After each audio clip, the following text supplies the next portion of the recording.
ইউক্রেনে নতুন রুশ ক্ষেপণাস্ত্রের ব্যবহার উদ্বেগজনক বলে জানালো জাতিসংঘ।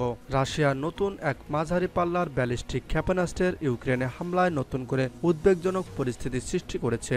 বৃহস্পতিবার জাতিসংঘ মহাসচিব আন্তোনিও গুতেরেসের মুখপাত্র একথা বলেছেন। জাতিসংঘ থেকে বার্তা সংস্থা এএফপি জানায়, সংঘাত কমাতে সব পক্ষের প্রতি আহ্বান জানিয়ে গুতেরেসের মুখপাত্র স্টেফান দুজারিক বলেন, এটি উদ্বেগজনক এবং নতুন করে উদ্বেগ বাড়িয়েছে।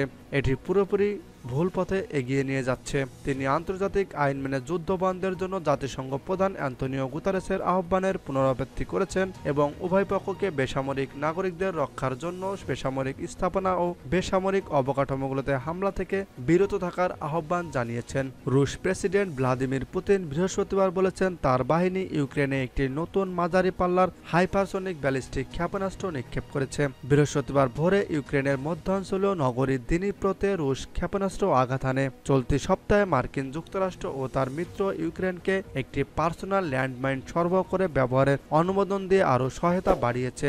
মানবাধিকার গোষ্ঠীগুলো এই বড় ধরনের নীতির নিন্দা জানিয়েছে। মার্কিন সিদ্ধান্তের বিষয়ে জানতে চাইলে দুজারিক ওই অস্ত্র ব্যবহারে জাতিসংঘের বিরোধিতা পুনর্ব্যক্ত করেন।